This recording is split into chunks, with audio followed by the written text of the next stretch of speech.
Welcome to the locker, season 4, episode 30, game week. I am your man, White, V Hiles. We may have some bugs because technical issues, but we are here nonetheless. And how's it going? Man, it's going pretty good. I can't complain. It's game week, man. Serious face is on. It's game week we time. I have don't know my game Ball face on State quite yet, but it's getting there. Cardinals coming in tomorrow, and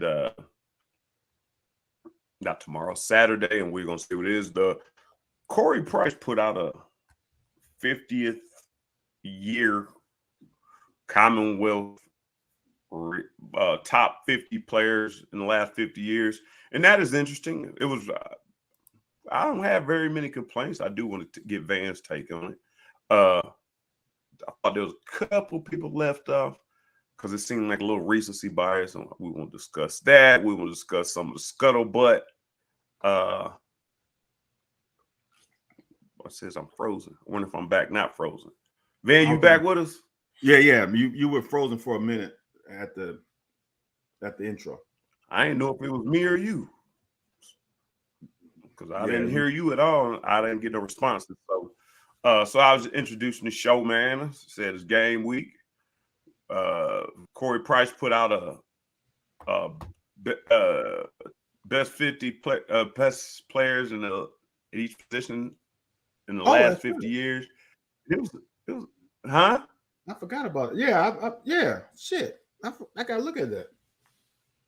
There was one other topic I had to bring up. The Mets are putting Doc Gooden and Strawberry, they retiring their jerseys. About damn time. You kind of a ball guy.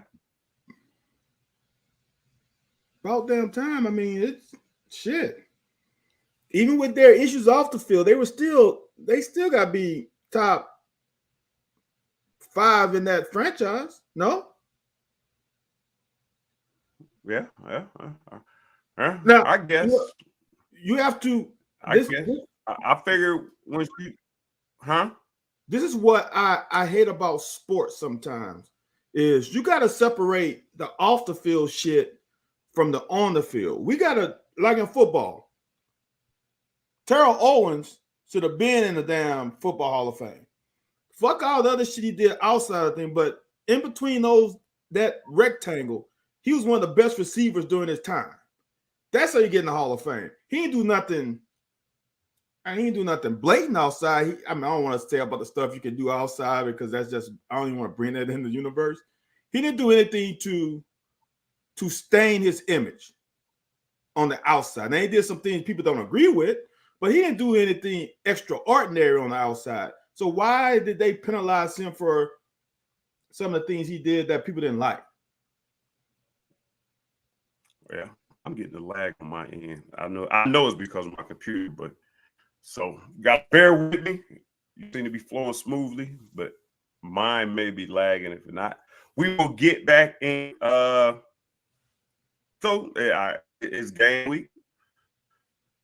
I was going to start with the other topic. I'm going to start with. But it looks like we both keep going in and out. Hold on, let me make an adjustment. In-game adjustment. If this goes south, do you know what to do, Van? Because this in-game adjustment may not work. Omaha. All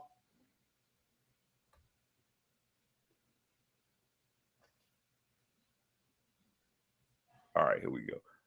All right, should be pretty good, or should start to get a little bit better. Game week. The talk of the town. If you check on,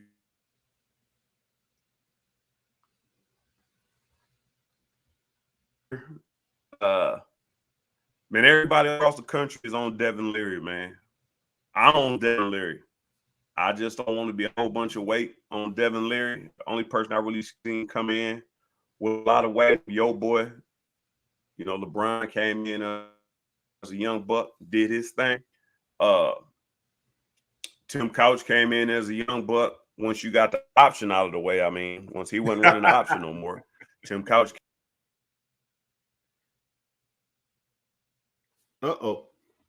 So seemed like we lost my man A-Dot. So let's see if I can hold the fort down. I don't know where we were going with that, but I gotta look at this this top 50 thing. Let me pull that up, y'all, because I'm gonna say this. And Anthony said something earlier about the recency bias. Okay, Anthony, finish what you were saying. You was on Tim Couch in the option.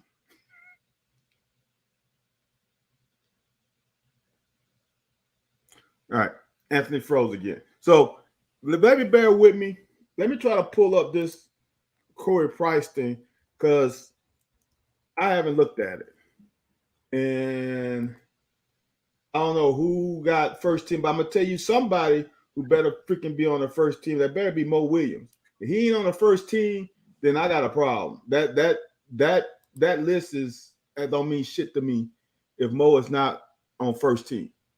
Oh, you back with it, Ant? Yeah. Who? How do I find it? I believe I got it. It's Sonny and Benny. It's Sonny and Benny. Get the fuck out of here. How the see now the damn list is staying. Okay, this is where I'm gonna go with this, and I've said this many times on this show. Mo has the most yards in the season, and Mo has the most yards in the game. I think Mo has 3 of the top 10 game yards. If you understand, and I know, like you said, recency bias, there are some people who didn't see him play, right?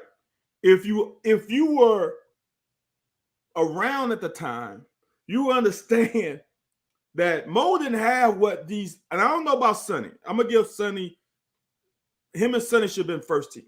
But Benny had a squad. That old line was legit. I'm just being honest. Our old line when I played was not as good as this old line.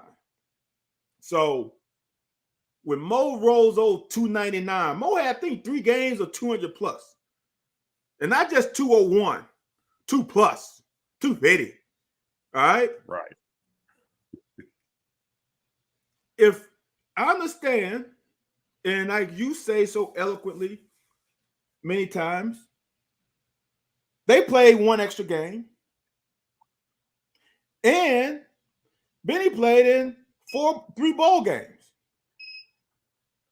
And Mo was only, I think, 500 yards short of him.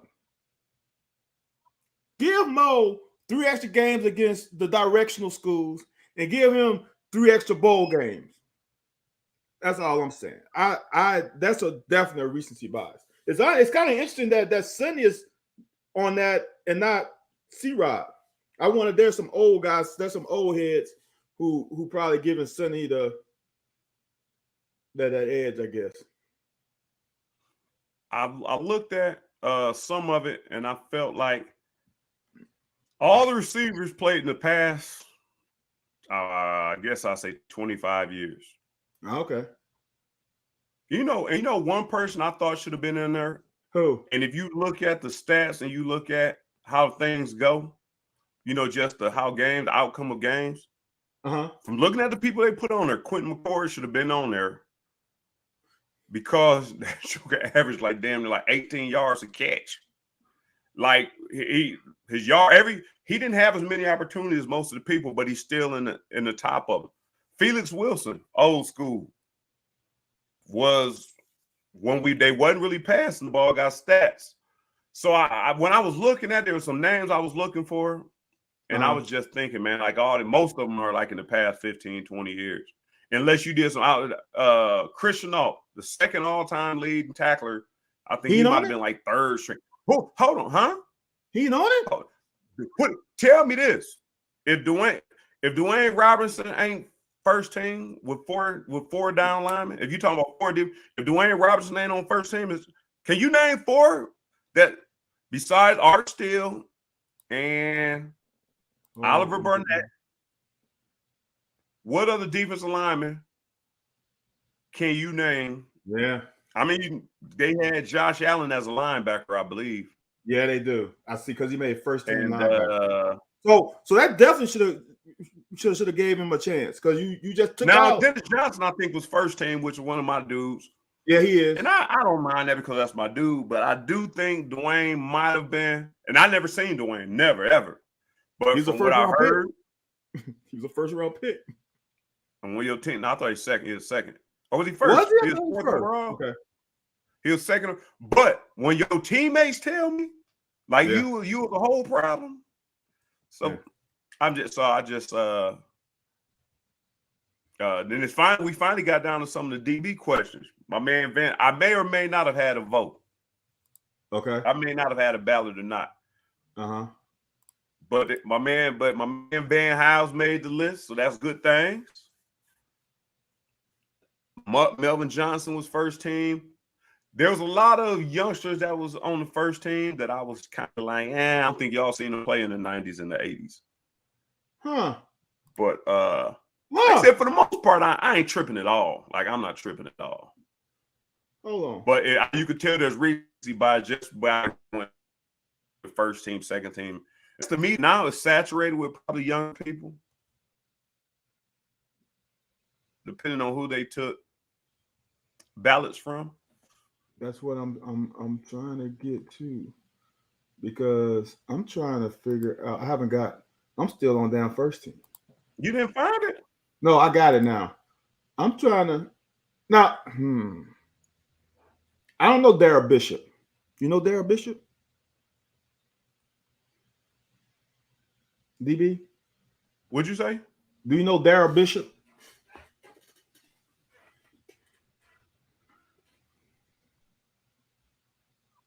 I don't know him. Bitch.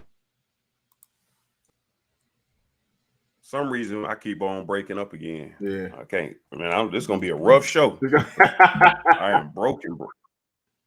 I don't know. All right. I went back to the original. Okay. Huh? No, I'm trying to figure out who Darrell Bishop is. And Darrell Bishop. I think he was old school DB. Yeah, That's DB or D lineman? He's a DB. He holds the most interceptions. So there you go. That's why he's number one. See, that's what I'm saying. I may or may not have had a ballot, but I think if I were to have a ballot, I try to put a lot of thought into not just looking at the stat book, not just looking at how good the team was, but looking at the impact they made. Because even going with the recency bias, I'm surprised Melvin Johnson on there. That's what I'm saying. Well, because his stats, tackles are good, but if all you can really find are like interceptions or something, you don't really want a safety that. I mean, the safety that tackle a lot is good, and then so like I said, it was fun. It's interesting. If I were to pick, here's my thing. If I were to pick six backs in any particular order, if I were to pick six backs, if I had a ballot, it would have been Mo, Sonny, Benny, Higgs, C-Rod, Raphael. People don't understand why Raphael getting rushing yards. He still caught 12 yards. They got George Adams in the history of UK football.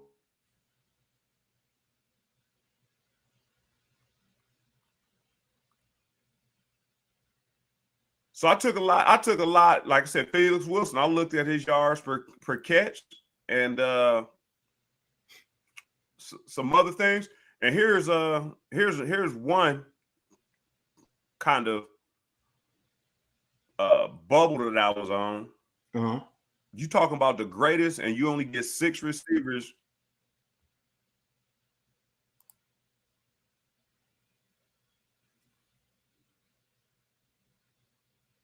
I hope that's not me. I'm gonna need a okay. You back. Are you back? Are you back? Yeah, no, I You might not heard. I said so. In six receivers, the best receivers of all time, does Lynn Bowden fit in the receiver category? No, not As a not top not in my six. opinion. Not in my opinion. That's and that's the hard part. That's so hard with him, and that's why it's so hard for him to stay in NFL. Because Right. here's the thing about football. This is crazy how what I'm about to say. You can get away with in college and high school being that dude, being being a football player, like a guy who can just do everything. You can play quarterback, you can play receiver, you can kick off returns, you can punt return. We can even put you on the defensive back and play corner. However, in the NFL, you better have a skill set. And if you don't have a skill set, you will get left behind. Because Lynn is, I'm just throwing this off of just recency bias and me being in the moment. Lynn might be one of the best football players in UK history. Just can do everything. I don't know of too many players who can do what he could do. Him and Randall Cobb are the first thing that come to mind. Then you, just pure football players.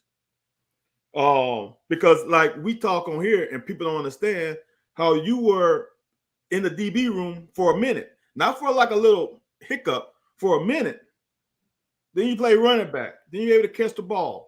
Those are the things I'm talking about, football players. Lynn is not a receiver, and Lynn hasn't developed that skill set yet. So you said Quinn McCord, he is a wide receiver. Now, if you want to put a flex guy like you do in fantasy football, you can get a flex guy. Yeah. Then Lynn is your flex guy. But a pure wide receiver, no. Let me see. I want to check something out. Okay. Somebody just commented that George Adams had like 2,500 yards rushing. He was a beast. Hold on. I'm going to check that out. Okay. George Adams had 2,648 yards rushing. He was a beast, Van Hiles. Okay. And I don't doubt he was a beast. You know how many yards Raphael Little had? 25, 24? 2,996 and still caught for 1,200 yards. So I don't understand what type of logic we use in here. And I'm gonna guess George Adams had 638 carries. Raphael Little had 580. So I'm just saying. Yeah. A little recency bias. And I had a lot of bias on players that I played with and players that I've seen make an impact.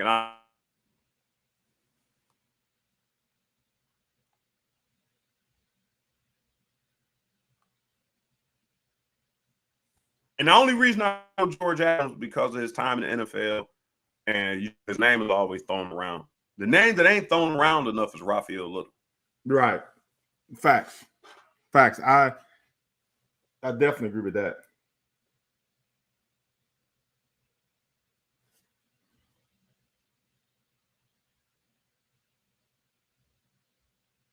See, I'm not sure if he's talking or not. So the interesting thing is, and this is, I don't know who voted on, and I don't know the age group of voters, but I'm not gonna say it's not bad. There are some guys whom I think should have been on here that are not on here, and it's like guys whom I play with. Like for me, I'm looking at Marty Moore. And if you know, Marty Moore should have been, in my opinion. I mean, here's the deal. How many players? You got, if you are in the top 33 in the last 50 years, that says a lot about how good you were, how good fans and media potentially thought you were during your playing days. So having Marty at 13, I guess, isn't bad, but I'm telling you, man, Marty had a lot of damn good tackles. And Johnny KY said Melvin was amazing. let me see. Melvin was no doubt about it. I played with Melvin, no doubt about it. Melvin was to me a tone setter because Melvin was going to lay that wood and make the other team fearful of coming across the middle or running the ball sometimes. But there's a guy named Reggie Russ that I played with that was a better all-around safety. Although Melvin made the splash plays, which I understand that's what people remember. People remember the hard hit against South Carolina on the sideline in Columbia. People remember him being an intimidator and laying that wood. But from sideline to sideline, as a corner, I knew right now that I had to carry my post because Melvin wasn't going to be there. I knew with Reggie, I could, as people say, I gamble, but I could anticipate things more because it's my anticipation was wrong. I had a guy behind me that could stretch 50, at least 45 yards from sideline to sideline and make up on any deep ball if I if I anticipate it wrongly. There are some guys who I just know that I play with, and the thing about it, if you don't win games, you're not gonna be on the list. I think that's if you're not recent, if you're not on a recent team and a team that you played on did not win games, it's harder for you to be on the list. Because if you ask me, I'm just saying Chris Ward should be in a thought because he had the most sacks in a year, tied for the most sacks in a year for a long period of time. So it's like, how can you negate that? Now, I know there are some guys that came after that are good, but when you win I'm going to say this, Chris and I are left together. So that's my recency bias, I guess, a little bit. Chris and I won 7. So we won, 15 games in 4 years? So I understand how that kind of can push you down because you just didn't win enough games. But I think some of these, and look, I'm a little long-winded. Like, to me, Lonnie Johnson is not one of the top DBs.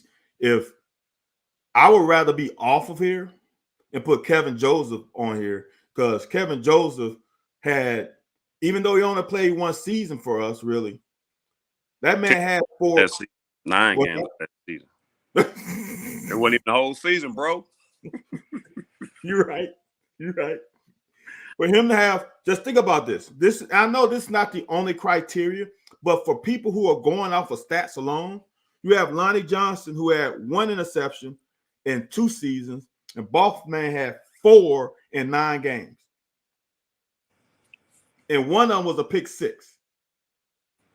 So, I mean, I understand, but there's about it. But it is what it is.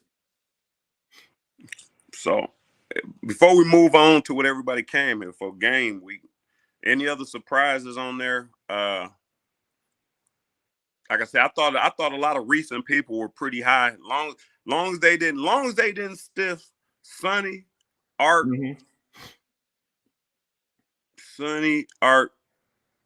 Tim.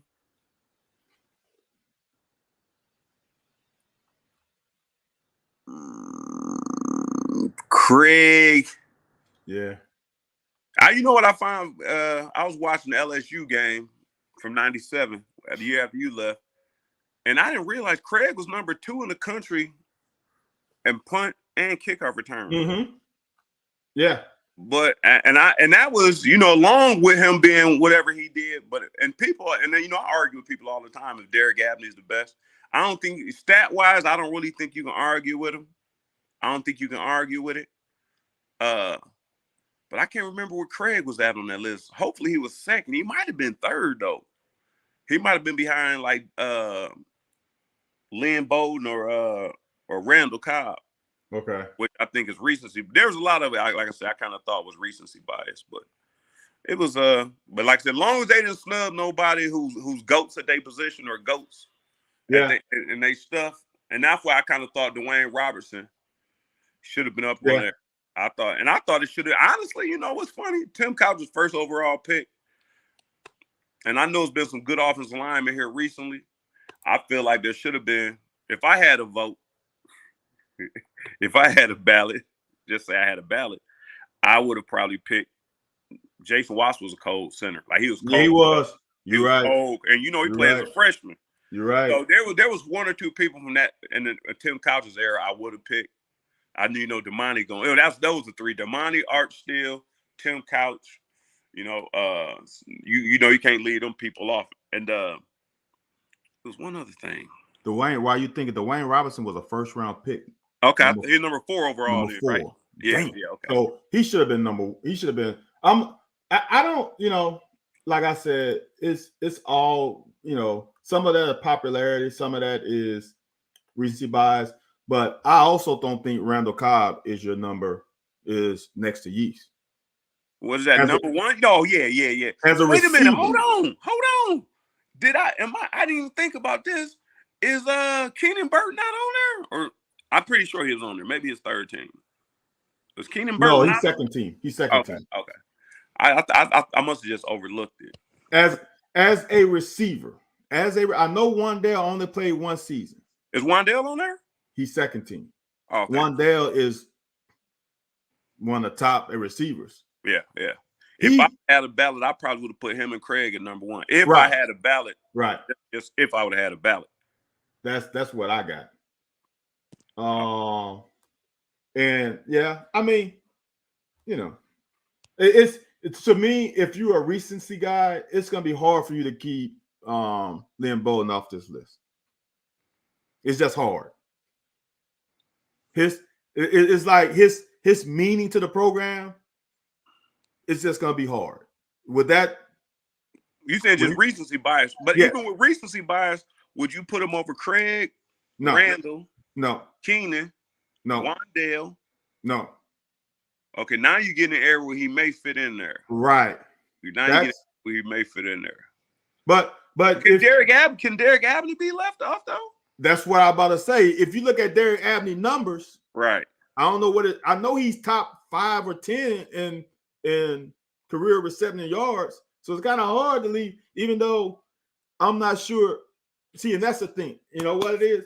See, when you have football players, I wonder if you had ex-alums, football players who voted, how much different this would be.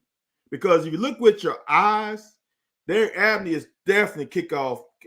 He's definitely first team a returner. You can't say nothing about that. The receiving position, if you have defensive backs judging, you'll be like, nah. Because he doesn't strike fear in your heart as a corner. Right. Right? Craig Yeast, I played against Yeasty, and Yeasty was young. Yeasty strikes fear in your heart because he can go by you or he can and stop on your ass. Those are the hardest teams to cover. And Randall Cobb had a little bit of that. He ain't on Yeasty's level, but he had a little bit of that. Right. And Burton was, man, it's a hard list. 50 years kind of hard, especially when I don't know shit prior to 1993.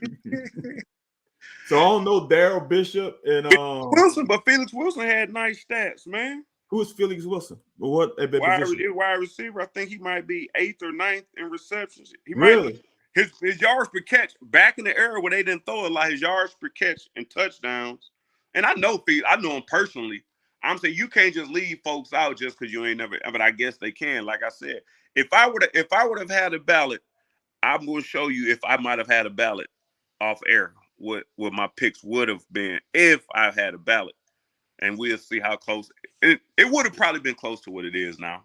I just think some people maybe ranked a little bit higher than I because of recency bias. My thing is this too, because I've gone through this with high school and I've gone through this at Kentucky, right? Even NFL a little bit. you say like back in the day they didn't pass a lot, right? That was also an advantage for a corner because they didn't pass a lot. And there's a reason why they didn't pass a lot. So the quarterback position was not quite as evolved as it is now. On top of that, the defensive backfield technique wasn't as evolved. So you're going to get some receivers who's going to have 40 yards a catch. You're going to have some DBs with 30 INTs because if you're an athlete playing corner and the quarterback just throwing them up, more power to you. Yeah, man. So that was pretty fun. I talked to Corey about it a little bit. He said it was just for fun. I think that's cool. I think he'll get a little more flack than he bargained for. But oh, did he? Yeah, it was just for fun. I don't think it was. I mean, it's gonna because it's Corey. It's gonna catch some. It's gonna get some legs. And Alan Cutler spoke on it. Some of the KSR people spoke on it. So it's gonna catch some legs. But Dude, you're right about Felix. Not him. It was people that voted on it. So I'm just right. curious who got. It was media members who voted on it. So I'm just curious as to who it was. Like you said, I think former players would have been a little different. Yeah, like you said, I think it went kind of the two things I saw was either stat packers or name or familiarity with names. Because Antonio Hall, I never got to see him play because he came after I left. I returned to town after he was done. But I don't know him having an NFL career. So that kind of tells me, there were people in between there that did get NFL careers. How dominant was he? But I mean, like I said, if I had a ballot, I'm just saying, if I had a ballot, I probably would have had him on there in the top 4. But I'm saying I know a little bit more about him than the people. So I think he was ranked first team, right? Who? Antonio Hall. I think so. Yeah, so that's why I'm just kind of like, we got a lot of offensive linemen that played a long time in the NFL. They got drafted, and so. And I'm gonna stop, and are you gonna mute me? But this is also some bullshit, right? Here's the crazy part that people don't put together, right? You said something about Raphael Little. You know who has the most scrimmage yards in UK history? Rafi Little. Oh, did he? Yeah. He's got the most. Randall. Nope. Yeah. That's what I'm trying to tell you. Rafi Little's got 4,300 yards. Guess who's number 8? Randall. Anthony White. Number 8 in all-time yards from scrimmage. Now, how the hell is he not on the list? Wait, is that many more people in between that had over 3,500? So it's Rafi, Benny, Sonny, C-Rod, Mo, D-Lock, Higgs, then you. Oh. Huh. I don't know Derek Locke had that many yards. I'm going to have to look his stats up. Yeah, Derek Locke had a that counts kickoff returns too, though, right? Oh no, you said from scrimmage. No, from scrimmage. Nope. Okay. He had more rushing yards than you would think. Oh, okay. Yeah, he had way more. He had way more rushing yards than I would have ever imagined. He got 2,600. Damn. Right. Right. That makes you pause. Right. Thing. Of those top 8, and all of them are running backs. Every single one's a running back. The most receiving yards out of all those running backs is you, and it's not even close. You then Rafi. Then after you and Rafi, it falls off a cliff. Right. You got 1520, Rafi got 1324. Then the next one is 880 by Derek Locke. Wow. So almost half of what you have in receiving yards, Derek Locke has. Right. Then it's 483. So it boom, boom, then it dips, then it's like nothing. Yeah, they got to put some respect on Ralph's name. I don't know why they don't, man. I don't know, man. Didn't Rafi really only have one like amazing year? They always had. He was back there with Alfonso. Did he play one year with Locke? Was Locke a freshman his senior year? He might have been. He was always in the crowded back room. And Tony Dixon, Alfonso Smith, and there's one other person that kind of ran the ball back there with them. So he was always in the crowd room. He might have had 1 year to himself, or lead back. He is underappreciated, and we talk about JoJo a lot. I think JoJo is underappreciated too, big time. Oh yeah, but anyway, we gonna get back to what we can. Ooh, we just spent the whole gang of it. And I finally had to just change up, man. I leave that computer going. My work computer. Apparently, they figured I was broadcasting the show from here, and Van was cussing too much, man. They didn't cut my mic. They didn't cut my mic years ago. Like, you can't activate the mic at all. Like, you just can't activate the mic. So I was like, man, all right, well, so let me see. Let me scroll back some of these comments. They want to know, are we gonna have more picks this year? You plan on having more picks? Is that in Stoops and White's game? We always had a solid defense. Man, picks. Why do we need more picks if we got a solid defense? I don't think people understand how picks comes, and that's what's so hard for people to understand. Okay, one way you can get picks, one way, is to put pressure on the offense, and you can get picks. But when you put pressure on offense, you also give away big plays. So you might have 15 interceptions, but you might give up 25 touchdowns for more than 50 yards. That's the issue. The other thing about getting picks that that we should have more. I mean, damn, Brandon Echols missed at least 4. I know 2 off the top of my head just hit him right in the chest and he dropped it. Right. You have to catch him. Second of all, you got to have great eyes. And our corners not sometimes, in my opinion, don't have the best of eyes.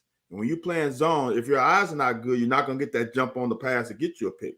Because when you're playing zone, the advantage of playing zone, and that's why I loved it, is because I can read the quarterback. And I can read his shoulders and know where he's going to throw to. And some guys get all single focus on the receiver and losing the benefit. And I think that's the problem why we don't have as many picks as we should. But picks also come in bunches. I would say, I think the 2 years I got 3 picks in a season, I got them back to back to back. So we played 11 games, and there was 8 games where I got no picks. So getting a pick isn't an easy thing. It comes in bunches. And it's going to be interesting. If it happens, we can have a year where we get 15 to 20 because we have good safeties. We just got to break on the ball better. Everybody on here, man, people talking about Van said you on documented for 11 wins. Now they talking about you going to be 13 or 15. Man, I know we had a little fun on Sunday, and I know it might be the reality. I'm going to say this, and I'm going to let you. Honestly, I started at 9. I'm gonna stay at 9 until I see what happens tomorrow. And this is a conversation on Saturday. And here's my thing. This is a jacked up thing. If I see 10, and I'm gonna say this off the TOP. If I say 10 after Saturday, if I say 10, it's gonna be Georgia and it's gonna be Mississippi State, the 2. And that's different than a lot of people got it.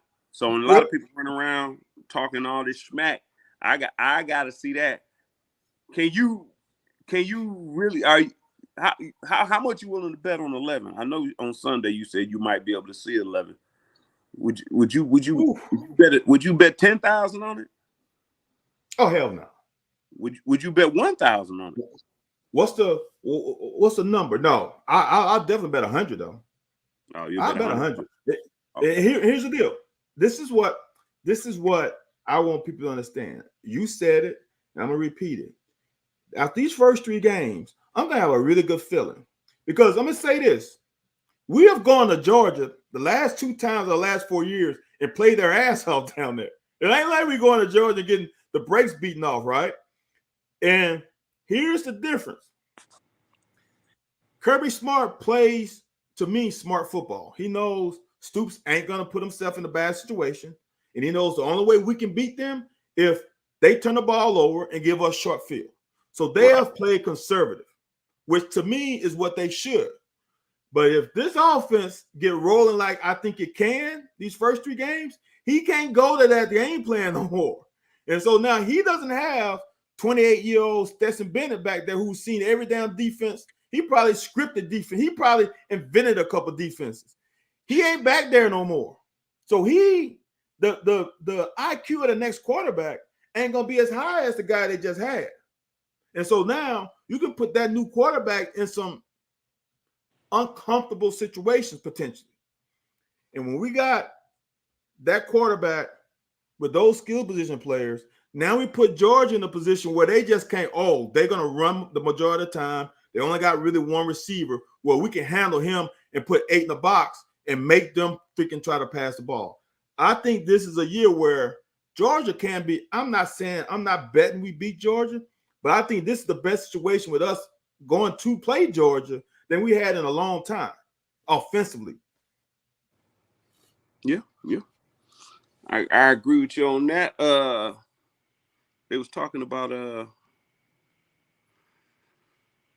there's a lot of just talking to talking heads, man. The talking heads is out here. No, they are. I'm talking about in the city, man. So you get different people. A Sunday morning, Jack Pilgrim's talking about he want to be vanilla. He don't really want to see nothing. And you know what's funny? I was thinking about 4 years ago on Sunday morning sports talk, I would always come out and they say, what you want to see the first game? Or they ask for a prediction. Man, I'm looking for 52-7. Like, I want us to run it up, establish our dominance, go ahead, sit out the end of the third and fourth quarter. Let's see what them youngsters look like. Right. I ain't been able to say that for like 2 or 3 years. So I'm kind of stuck between what you said, Jackson. If we can be vanilla, if we can just run fade or run deep cross or, something to let y'all, get y'all a glimpse like we did with Wandale. Like, if we get behind you, there's a problem. Or like if we deke and dump you, that's how the air raid was when we first brought the air raid out. 5 yards here, 7 yards here. Shit, you missed that tackle. There's a problem. So I just want to have a 48, 50-point outburst. But yeah, you kind of sound like you do want to go into the bag a little bit. So I want you to elaborate on that, man. Do you want them to have to go in the bag, or are you saying you want to make sure that, like you said, we establish dominance? Look, we're not high school. In high school, you probably gotta go vanilla because your ability to progress your playbook is this small because you got high school kids you got some of the guys that really don't know football. So you can't progress playbook wise. We're in college now. There ain't no reason why we can't. It's not to say you throw out all your trick plays and all this stuff. No. But why can't you run your offense? Because here's the thing. As a defensive guy, right? If you show me some shit, now I got a game plan against that shit. I just got to. Like the whole vanilla thing, there's not too much shit you can just do on offense. It's like a dump. There's only a certain amount of routes. There's only 9 routes in the route tree. It's not like you can invent routes or invent combinations. It's how efficient you are. And when you call them and all the walk formations. But give me something to chump on. If you show me a route, okay, now I got a game plan against that, right? But now if you have something off of that route, I've game planned all week about an over route. Well, what if you run something different from the over route of the same formation? And now I got shit. Over route. Hey, check the split. They're going to run the over route. Then your ass don't run it. Now I'm in a bind. So the vanilla shit to me doesn't need to be, because Cohen should have a playbook that's extensive. If he needs to move on to another part of the playbook in week 5, don't save that shit for later. That don't make any sense to me on this level. You don't have NFL teams, well, let's go vanilla week 1 because we don't want to show the week 6 opponent. What? No, man. This ain't that level. Yeah, that's kind of what I'm on, man. And you as a defensive guy probably appreciate it, man. I guess I ain't really a defense guy, but I think I know a little bit of defense. But I will say this. Here's one thing that people don't really take into consideration when they're talking about don't show them nothing. There is a point to don't show them if you got an extra wrinkle, but you gotta show them something.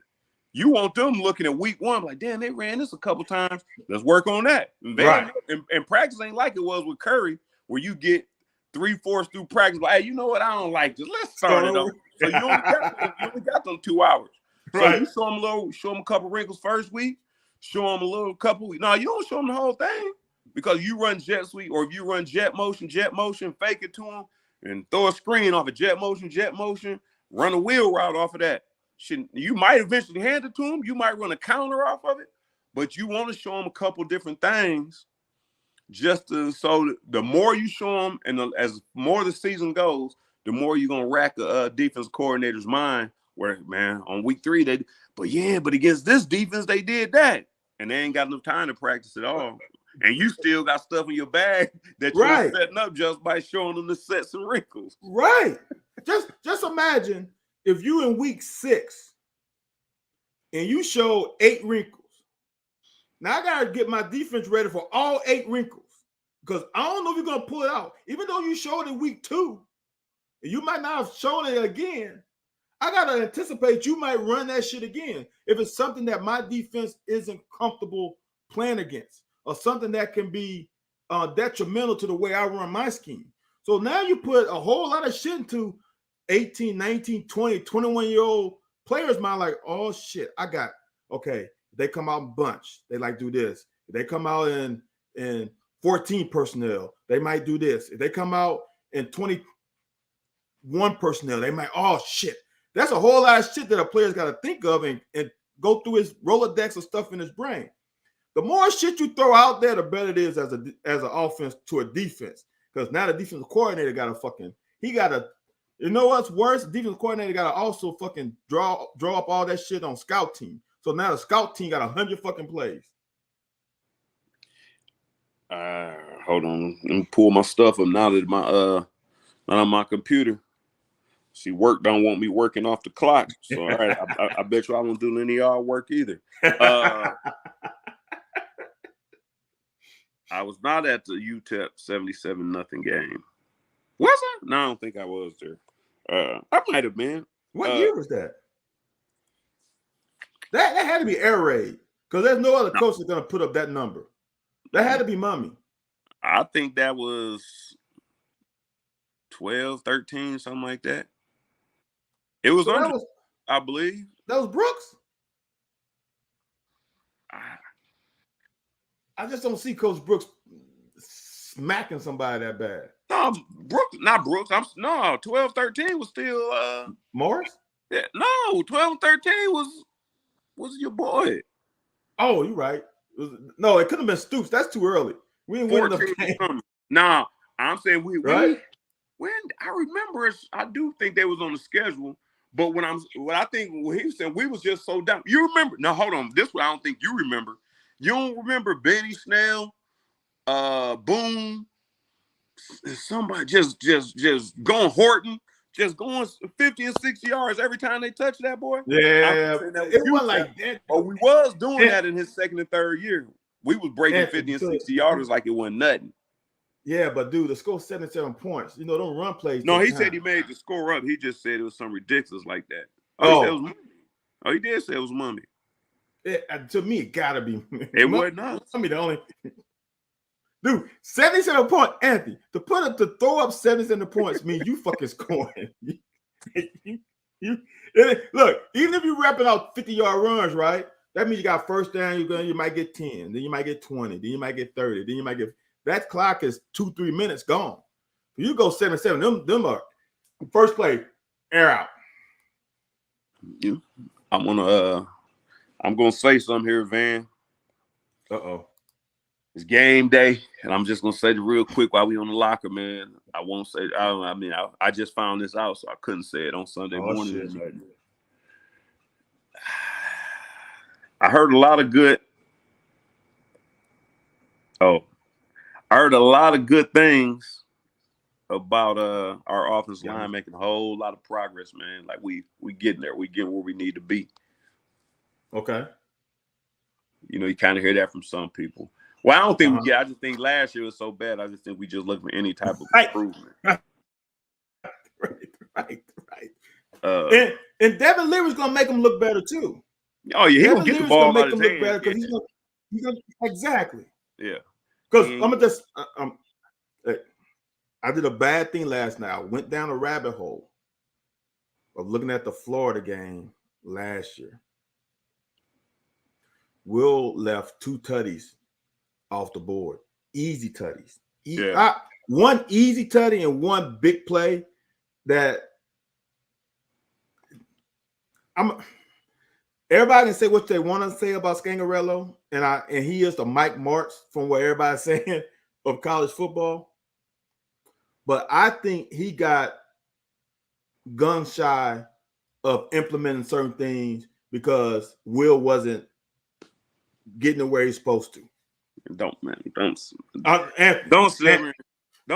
say. Oh, so when I said that all last year, I gotta take all this backlash. I'm a Will hater. I gotta take all the backlash when I say this. Now you don't watch film. Now, I see that. No, I've been saying that the whole time.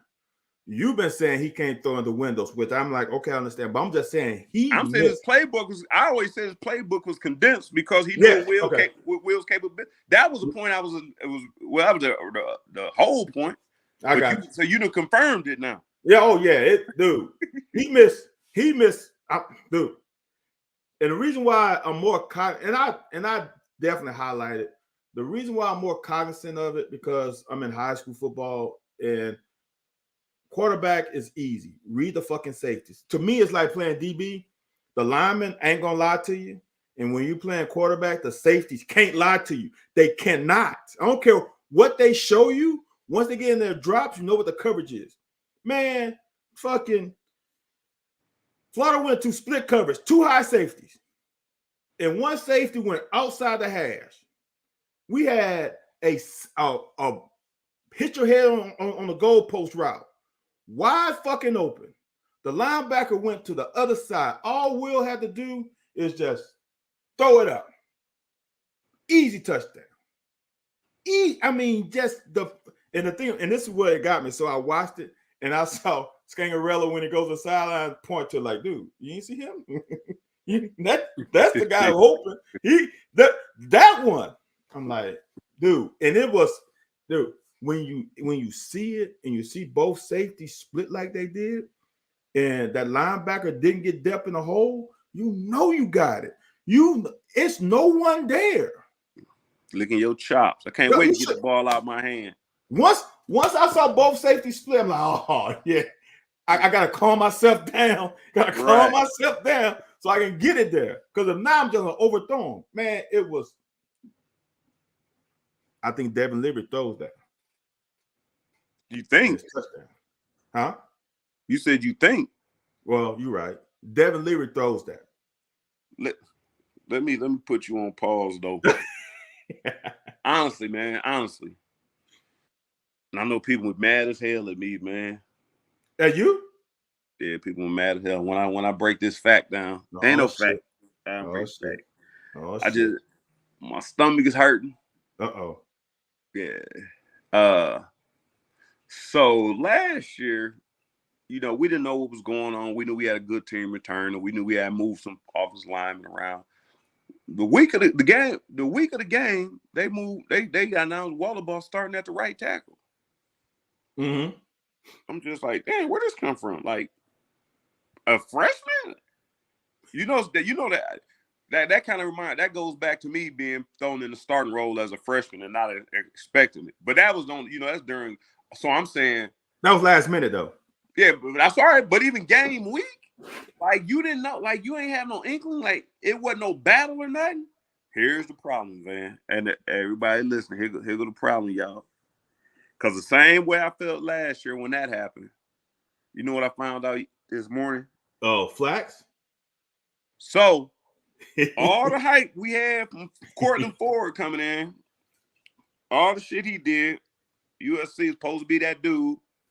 And hold on, here's my 2 problems, Van. He's supposed to be that dude. So is he that dude if we need him? Did Flax beat him out? Secondly, we brought him in and penciled him in as a starter immediately. So if he didn't work, that means you going back to You wasn't like me in college. If they say if you can't love the one you want, you gotta love the one you with. I'm just playing. I'm just kidding, y'all. That's why they cut off my mic. But you picking up what I'm putting down? No, I got you. We may still have problems on the offensive line.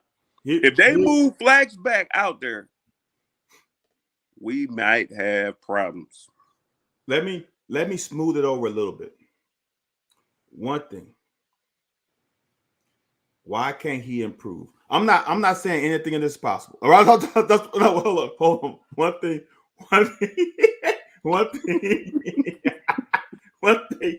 Last year, as his first year started, he could possibly improve. That's one thing. I'm not saying that's the highest one on the list. In no particular order. Okay. Second thing is, this is what I truly believe. So that was the bottom. This is what I truly believe. Is that if Cortland would have came in the spring like Cox did, I think Cortland would be your starter. So I think this is Mark Stoops being the player's coach he is. You just can't come in fall camp, late summer, and beat a guy who came in, who was in the spring, who was in the summer, and put all those snaps. You just can't automatically beat him out. So what I think is, in that third game, it's like a preseason game. First preseason game, yeah. Second preseason game, and third preseason game, we're gonna get Cortland Ford in there to get him ready for the big part of our schedule. I think by the third game, I don't see Jeremy Flax starting at right tackle unless he proves all of us wrong. I don't see it, but that's the only thing I can wrap my finger around, because the other thing is that now, since you got 4 positions pretty locked down, that you can put them out there, right? Because I can scheme him as an OC. I don't have 3 leaking holes. I only got 1 leaking hole. I can scheme him. I can put damn Caddis. Him and Caddis can be locked at the hip. I'm gonna put Caddis on your side, give a wide 9 technique defensive end, and now you should be able to go to work. And if not, Caddis and you will double team him. So maybe I can see that, but I don't see Flax staying the starting right tackle for the whole year, because now, unlike last year, we have a backup. We didn't have one last year. They said, what Johnny say? John KY Blue said, you know what's funny? And I did play my senior year when it was all freshman and sophomore offensive line. And even when I coach ball, offensive linemen, they do a lot of blaming when stuff don't go right, because you really can't really tell. But Flax was chasing a lot. He wasn't fundamentally sound. Me. I don't know if I think it was technical, but I also think it was some fundamentals. Like, you don't chase an end on the TE stunt. Like, that's elementary. Anthony, if you want to go look at that Florida game and see a bad Flax, dude, it was bad, man, dude. And I honestly went to watch it because someone put a clip of Flax and Florida's Cox throwing him into Will Levis on a pass play. I'm like, dude, it can't be that bad. Not the whole game, dude. Dude, I tried my hardest. Because what I was gonna do is put together at least 4 or 5 good clips for him, right? To say, okay, he had that one, but look at these other ones. About the third quarter, I just stopped. Damn. I could find one not a one. Now, I'm gonna say this: he played better as the season went on. He was still hot and cold, but that game, yeah, whew, people don't understand. And this is what, watching that game again, I know I'm on the Florida bandwagon. The defense won us that game. Jordan Wright made an unbelievable one-hand INT early in the game that got us back in the game. Then Keydron Smith picked 6. That's 14 points that we wouldn't have got. Yeah. Cobby Cobb, want to know what you think about Dion at DT instead of NT, nose tackle instead of D tackle. You don't. To me, Dion only plays nose tackle in passing situations, in my opinion, because the nose tackle gonna get double teamed, and he's too damn for someone that big. He's too agile to be used up on a double team. Use a double team as a guy who can just hold an anchor. Like, I'm just gonna take a double and I'm just gonna eat it. But Dion's got too much other tools in his box to just have him wasted on a double team. So I would only play him at nose as a pass situation so he can fucking push the pocket back and then swim or do whatever he needs to do to potentially get to the quarterback. But as a every down, not at all. I keep hearing rumors. If you, I ain't seen the. I just seen some reporters write, and it sounds like Stu gonna be rotating his people. Like he ain't really named the starter, but it sounds like they might start Oxendine, and maybe because he's a senior. We as players, we didn't get this Right. we didn't get this kind of treatment. Wait a minute. Well, maybe hold on. Well, maybe not. Maybe not in the defensive back room. Remember my freshman year, we did have a senior running back that may or may not have been better than the rest of us. But okay, you're right. I'm gonna say you're right. You're right. I'm gonna say on the defensive side, we didn't get this kind of treatment of, oh, since you did and you didn't play. No, if you were better than now, here's the thing. Now, as a young guy, you had to be obviously better than him. You couldn't be like y'all can be equal. If y'all were equal, the upperclassman is gonna start. But I'm gonna tell you one thing: that string is short. He's just gonna get the whatever the starting role, but he fuck up soon. He out. Yeah. So, I mean, who's the starters? Dion is a starter. Who's the other two? Kobe, Dion, and Josiah Hayes. So just Josiah and Ox? Ox, Josiah, and Dion. So that means Dion. But they didn't really say. They said there's going to be a role. It's supposed to be between Silver, Ribka, Ox, and what happened to Saunders. Those going to be like the three I named. Is supposed to be like a rotation any given time. Only one I think going to really start the game, they said, was Dion the only one for certain. Yeah, Dion was the only one for certain. Everybody else was going to be committee. And that's the same thing to me that goes into Silver's issue. He didn't practice in the spring. I mean, in all honesty, and this is not right now if you think about it, because they wasn't in spring because they didn't want to. They was in spring because it was at somewhere else. Right. It's not like they like, ooh, I'm gonna go throw the shot put for the track team. I'm not gonna be in spring football. No, they didn't get to spring football for other reasons. So the portal should change this a little bit, but you do have to give the guys who have been with you all spring, all summer, all fall camp a little bit of the benefit of the doubt. But if Silver is obviously better than Josiah, I'm sorry, bro. I know you gave us all that in the spring and fall, but this dude is obviously better than you. And I must be honest with you, most players can identify that and say, yeah, man, you cold, bro. You should be playing in front of me. That's just like that's just like T. Woods when he came to Kentucky when I was a senior. It was like, dude, T. Woods that's a different dude. Right. He ain't just a guy where you got to fit him in. You got to get him accustomed to the program, to the scheme. No, you figure out a scheme that can let him play. So we might not be able to run all our coverages, but he's good enough to put over there where we can reduce our coverage just to get him on the field. So I think us players also understand if that dude is that dude. Yeah. And now, you know what? Another thing we both know as well, going back to that running back room in the late 90s, mid 90s. I'm going to say mid 90s. It is. I mean, it's just all over the place, man. Some people are gamers. I remember Larry Vaught keep on bringing up Craig Yee stayed in Hal Mummy's doghouse, stayed in Bill Curry's doghouse. Not really so much Hal Mummy's, but it was brought over from Bill Curry's time. I don't remember. I didn't really pay attention because I'm minding my own damn business. But it was something about Craig not being a practice player, never wanted to practice. And under Curry, you knew that wasn't gonna happen. But I really don't quite remember it being that big of a problem to me. Like, I don't really quite remember it. But that mother can play on Saturday. So as a teammate, I don't want my teammate not putting in the work we putting in.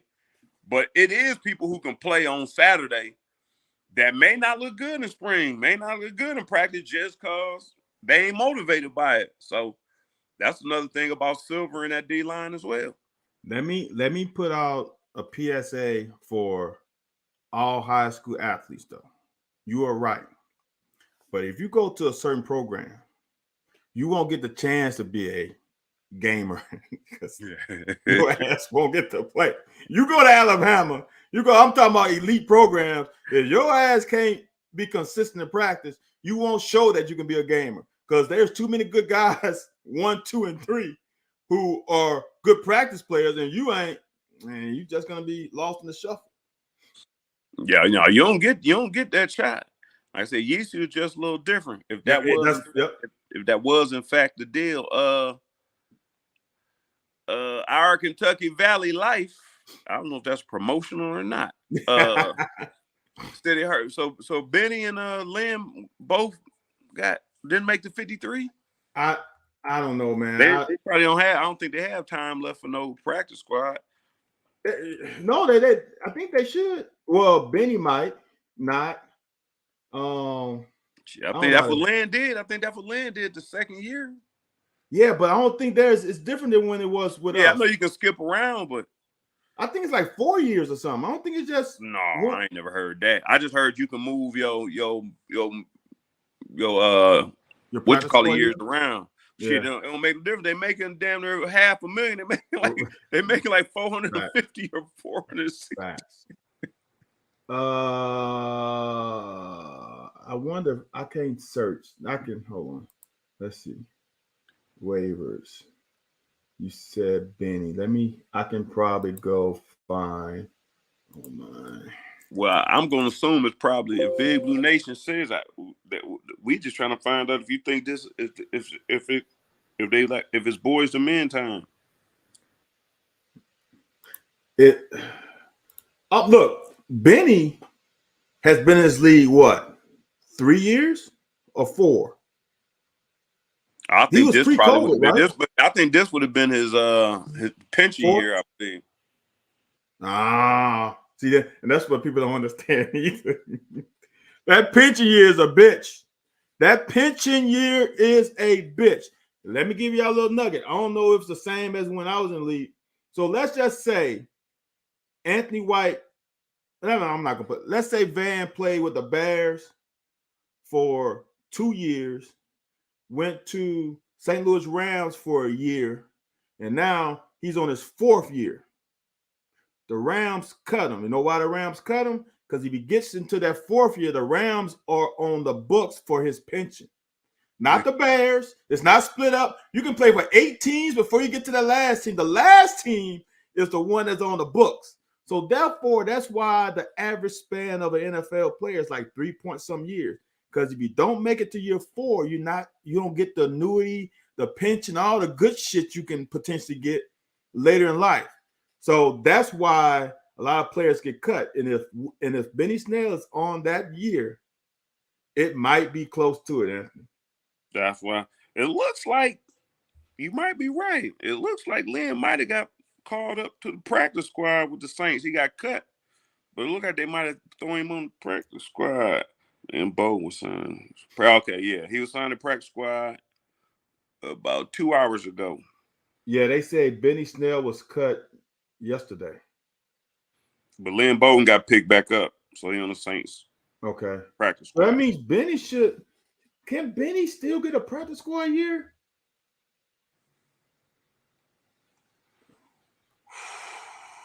I don't even know if he ever used one, did he? Well, was Benny on the practice squad?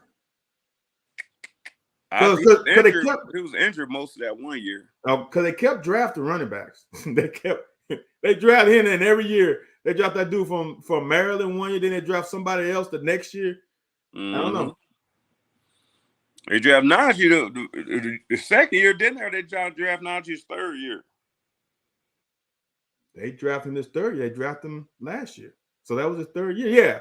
So they just kept drafting their running back. Yeah. Like, man, what about me? Right. And I noticed when I was watching the preseason games, though, he didn't I was expecting to see him in a little bit earlier than I saw him in. And then the damn Lions drafted a running back. Hell no. I don't know, man. Benny might be getting he came out his junior year, so he really ain't that old. Shit. No, but here's the thing. Like you just said, and like we have said, this is not our time where the damn league minimum was $200,000. Right. Benny made millions. Benny, let me see. Benny had to make a couple million. Right now, I believe the league minimum is $650. Yes. Benny has made almost $4 million. Why you putting this man's business out there? Because anybody can find it. I just go on spoke. These thoughts once again, y'all. These thoughts are Van Howes and Van Howes all alone. Put this man pocketbook out there. I'm just saying, anybody can find this online. He made his money. It's not like back in the day. You go 2 years, you ain't even got $500,000. Yeah. So he made. Not to say that that's really why you there. You still want to play. But at least he's leaving with some money in his pocket. Yeah. He's got to at least have a few $100,000 stacked away. You gotta have at least got a good jump on life. That's what I always talk to now and then. I just be like, man, something about playing in the league. I said, I ain't make no money, like you saying. And then people, that's the first thing people say, man, you sure as hell got a good jump on life being 23, 24 years old. Making whatever it was, 100 and some, 250, I think when our league minimum my last year was like 290 something. Yeah, it had to be close to 3. Yeah. Did Square make it? Last I thought Square was doing good. Wasn't he leading the preseason tackles? He ain't make it? No. They said Square was waived, injured by Rams on Tuesday. Damn. I gotta check when we get off. I gotta check this list because I meant to check to see. I was watching the game the other day, and I always trying to keep thinking about what players I want to watch. I forgot old Russ East was with the Rams. I wonder if he's still with the Rams. Mm-hmm. No, Russ made it. Okay.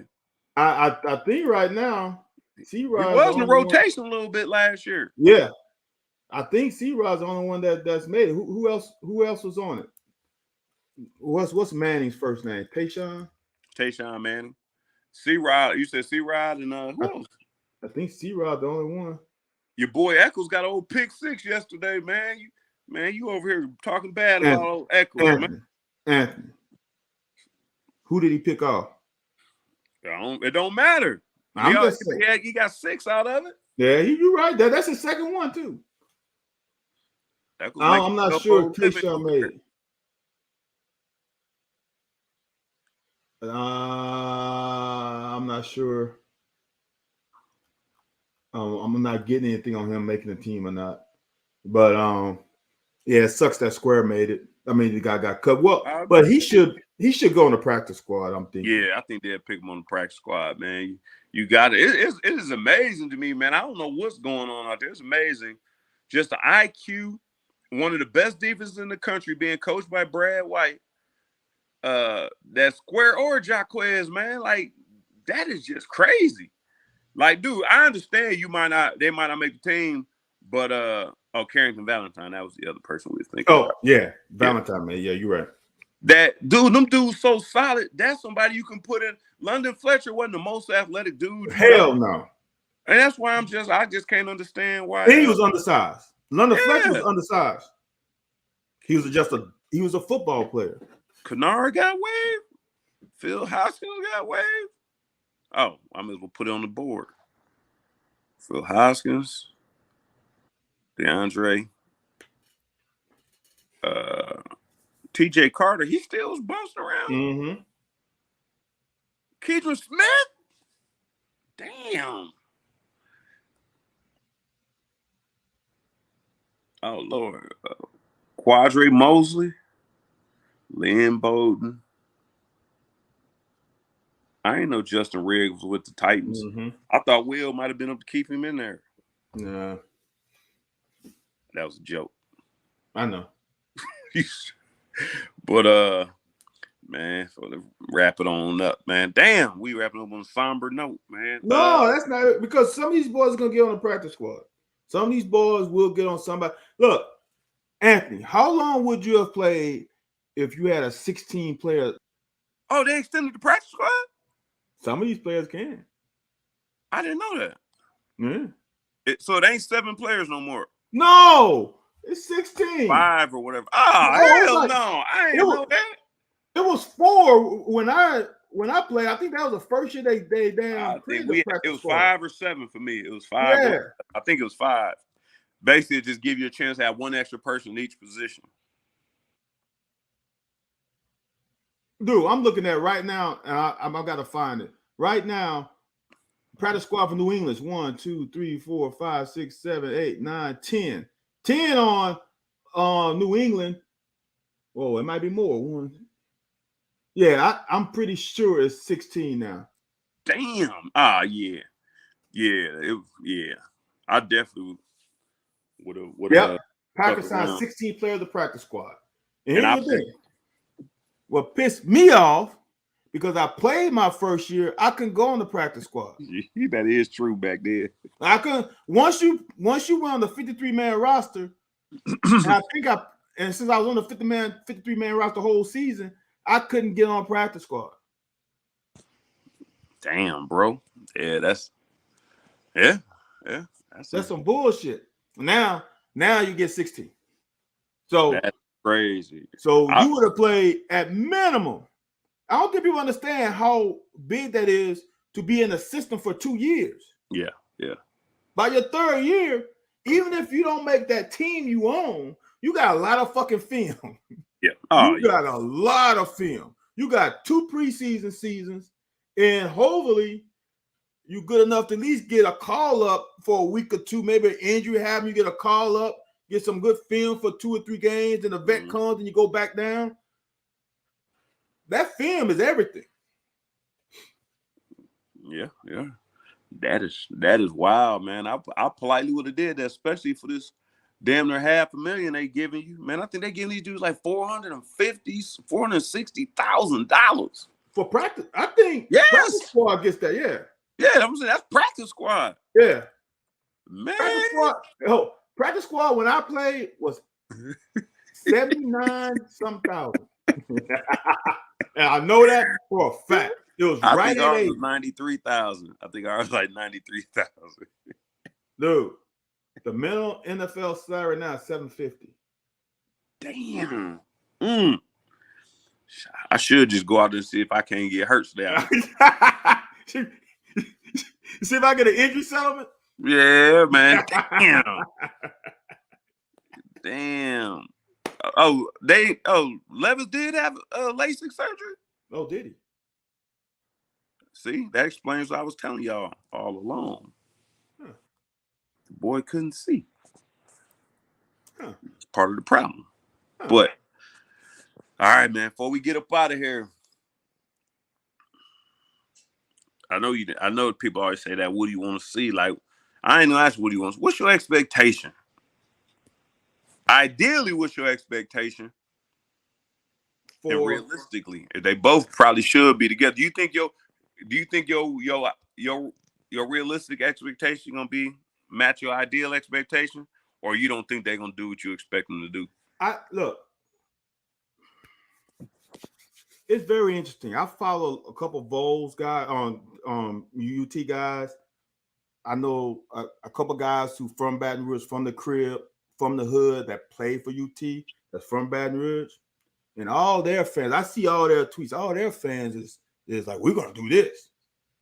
Tennessee only had 1 fucking season these last 5 years. We had 2 10-win seasons, 9-win seasons. Why can't our fans go like, well, we're gonna do this? Why are y'all so scared to put your neck out there? Yeah. Why? I don't understand. Why are you so scared to put your neck out there? when there's injuries and shit happens to turn the course of a season, then you can say, well, all right, our starting quarterback got hurt. We ain't gonna win 10 games now. Why can't we do that? Second thing is, stop looking at just us. Look at the other teams who have issues. Fucking Alabama still have a problem finding a quarterback. Georgia is having a new quarterback come in. Mississippi State is changing their scheme. Like, there's a lot of things that other teams are going through that. I'm going to end on this one, so I don't want to talk too much because it's getting late. The guy who's starting for Tennessee this year was the same quarterback that started for Tennessee beginning of last year that they fucking booed off the field. So now we sit here and say, well, Jamie Flax can't get better, right? Well, saw Jamie Flax in the Florida game, he sucks. So now why can't we be like them and say, well, Joe Milton's going to win the damn Heisman? Like, come on. The same guy that y'all fucking booed, who lost his starting spot to Heaton Hooker? Like, people forget that. But why can't we be that way? Good point. I'm expecting it. All I want to do is see us keep the quarterback clean And rush for 3 yards of carry. Who? Us. And that's not saying, but 3 yards of carry is Bobby Barrow. No, that's the expectation all day long. That ain't what I want to see, though. But actually, I think we're going to get a lot of people involved because, I was watching some Hal Mummy film from 97, and that's when Hal Mummy's 98. And that was Hal Mummy's thing, was getting a lot of youngsters. At one point, they said, man, I think we had played 18 freshmen. Damn. Yeah, and that might be the reason we was good, but man, so I think that was the big thing in the news. That's why early seen Ty Bryant's family on here talking about them expecting to see him. Supposed to see him. People talking about Shamar Porter. He ain't getting a whole lot of heat, but his name coming up. Anthony Brown coming up. Man, it's a bunch of youngsters they talking about playing, man. So I think, but hopefully he talking about playing them like, let's get a little lead, let's get a little comfort. Yep. And get on up. But man, I want them dudes. I kind of like to see our defensive line dominate and just, not let them move the ball like we have the past couple years. But I want to see them keep Devin clean, because I believe if they can't keep him clean, if we do got some problems, like you said, that might have to be worked out over the first 2 or 3 weeks, I want to see him have the ability to get the ball out of his hands and just let the world know. Like, shit, you can bring that pressure if you want to. Shit, I'll take 2nd and 10. Right. we ain't about to be on 2nd and 15s and be Will Levis, man, 2nd and 17, and now your finger broke. Nah, man, we taking 2nd and 10. Thank you very much. Or 2nd and 8 by going through a safety valve or whatever arrow route or something. Just get it out of your hands and be 2nd and 9, 2nd and 8. Yes, indeed. That's what I try to tell people. That's the other thing. Larry Vaught did quote me right for once. Said one thing people can look forward to. Talking about how is people don't understand you played quarterback. The fact that Devin Leary can make all the throws. Devin Leary can make all the throws. That is incentive for your receivers to get open. And I was telling him, I said, man, Craig used to be mad as hell. Man, why did man? Because I'm getting underneath, shaking my dude off so I can be a wide open target. Right. Shit. So, but everybody knew you run hard routes if you know you getting the ball. Most people, if you're on the backside of a route, you're not running hard. No. It typically ain't coming back to you unless he starts scrambling. But with him, Tim used to do that. He'll be on one side of the field and pressure coming from there. He'll go to the other side. But that is an incentive that I think is going to make our receiving and our passing game better, because I think our receivers going to work harder to get open. But I also think Devin going to be able to get the ball to them once they do. And check these last couple comments. I want UK to stop using the O as a crutch for the defense. Stop worrying about holding the ball and put some damn points on the board. I ain't gonna argue with that. I'll take that. Will be great to see Kaya play the whole second half. Is that our backup? Yeah, I don't know. I don't know if any team's gonna play even no matter what the score, that starter's gonna come out the third quarter because you gotta get used to coming out of halftime. So starter's gonna come out of they're gonna play at least a series of the third quarter if it's that bad. I said a series or two. Yeah. But you still trying to get a couple things together. Yeah. Right. But that'll be like I said, that was one thing we talked about before. It's a whole different story if we got Ball State, we got Florida week 2. That's why y'all keep talking. We want Florida or we want to. Right. Nah, man. Because you get them out early. We doing our preseason. It's your next game, maybe play them through the third just to get them a little conditioning. But I see what you're saying, though. I got what you see. I'll take 13 play drives every time. I don't think we're going to play drives. I think we're going to let that thing go. We're either going to get people in space and run that air raid, Barry and Brown catch a hitch, or over a deep over crossing route. I think we're going to start showing some excitement just because Devin got a lot of hype going for him. So I just want to pass the ball more than 30 times. That's all I want. It can be 31. 30? Yeah, that's all I want to see. Just 31 passes. Come on, man. Come on. If you can't throw the ball 31 times and be balanced, come on. How many plays in the game? You talking about 66? 31 65? times. That's 8. That's 8 a quarter. I guess that ain't bad. That ain't that much. Yeah, that ain't bad. If you're running 65 plays or more, which is standard. Yeah. You could, come on. Yeah. I'm not asking you to throw a 45. I want to expect. I want a sweet spot between 23 and maybe 30. 25 probably where I like to live. But if you asking for 30, you sound like a Cal talking about, we got to put up 25 threes a game. Shit, not if you missing them.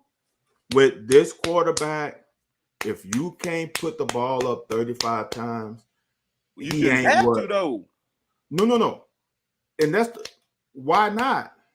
If you get 6 or 7, if you got C-Rod back there and you looking at second and 3, I guess you can, but that ain't. I wouldn't just do it. I wouldn't just do it often, huh? We ain't got C-Rod. That's what I'm saying. So I'm saying if we getting 5 or 6, you saying we should have to. I'm saying if we look at anything less than second and 5, we need to be toting that second down. At the last 5 years, the running back has been the best player on offense.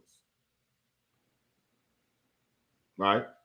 We had Wandale a year, but Wandale requires someone to give him the ball, right? Right. So these last 4 to 5 years, the thing that you can hang your hat on was the running game. Right. We can't do that now. I'm just being honest. So I'm not saying force it.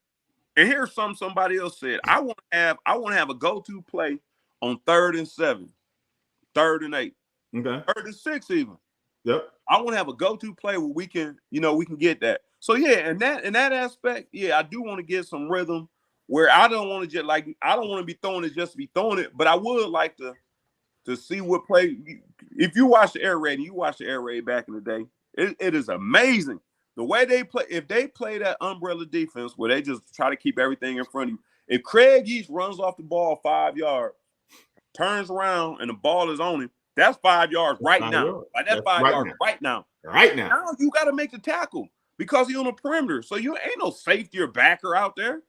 So Craig gonna get another 2 to 5. Just at least 2 1-on-1. At least 2 minimum. And so we already knew he can do that. Okay, y'all want to punch him. Y'all want to press him, man on him. Now you got the tight end underneath running the choice route or me running the option route underneath. So we knew we needed 6 to 8 yards, exactly where we can run. We ain't had that, and we ain't had that in quite some time. I'm gonna say, and this is not Will Levis where we had to run over routes and people start figuring out they just gonna run over routes. We gonna just defend that. We ain't gotta push the ball down the field the whole time. We can, like you said, I don't want to say dink and dunk, but we can just razor blade you enough times, and all of a sudden Oh, you start bleeding out. They're like, oh no, I gotta stop this bleed. Then all of a sudden, that's when you get the big play. I just can't see how we don't throw it with this guy and with this group of receivers, with this group of tight ends, how we can't throw the ball 30 to 35 times a game on average. I ain't worried about us can't. I'm with you. I want to be able to. I don't want to have to rely on it. That's what I'm saying. That means we probably behind the chains. That probably means we off schedule. See, but that's the deal. I want to be proactive and not get behind the chain. If we on the drive, we run it on first down and get 6 or 7 on each first down.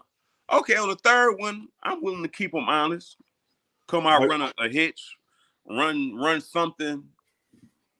I'm semi-conservative, but at that point, you got an opportunity to go up top if you want to. See, Anthony, this is a time where we should go Patreon because now we're just giving out too many good nuggets for the faithful people, and we give it to them for free 99. These are the kind of talks that we need to go. We're gonna go to Patreon for 30 minutes, and because, dude, I'm telling you, because this is the back and forth that most people don't get, because you're a running back and you get it. If you can get 3 yards on first down for a defense, it's hard to call the next play. Because 2nd and 7, I don't know your ass gonna pass or run. 2nd and 6, I'm really grasping for straws. Because I really don't want you to get 3rd and 3 or less, because now I'm fucked. I'm giving up the first down, basically. You 3rd and 2 and can't get a first down, you shouldn't be playing football. So on 3rd and 2, I'm like, all right, I can't do nothing crazy, because if I do something crazy, they go over the top and touchdown. If we can stop them, we stop them. But I also think for us, with this team and with this running back room, I think you got a lot of chances of being 2nd and 6, but then being 3rd and 8 if you run it twice. Yeah, I can even. They got a lot of bouncers out there. Yeah, a lot of bouncers out there. Exactly. Right. So therefore, for me, why not throw that ball, like you said, yeasty for just giving them 5?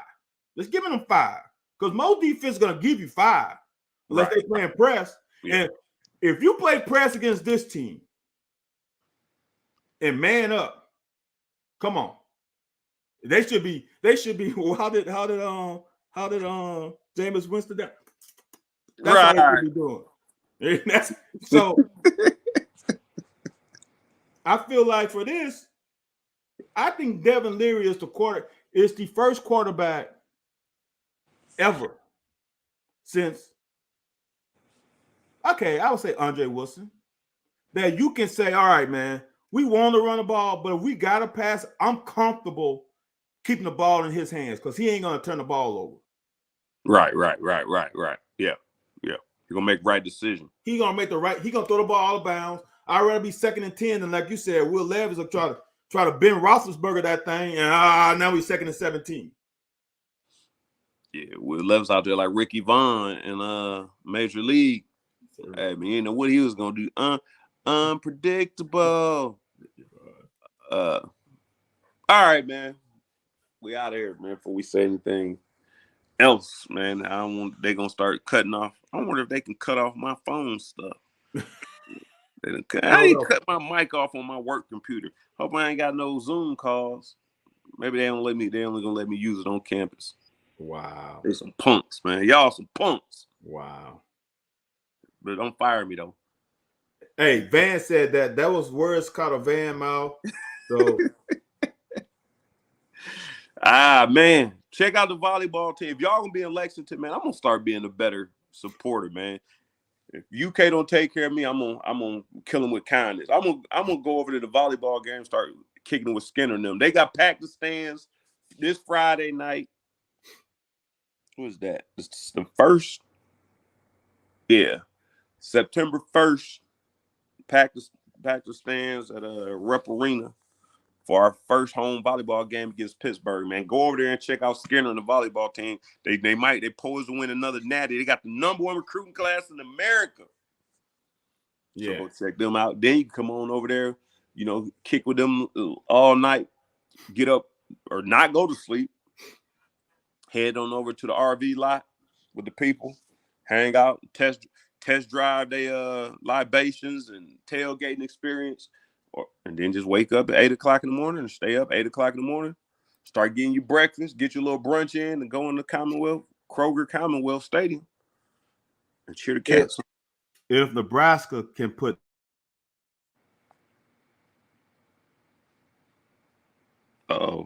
Vanna froze on us. If we froze, we out of here. Because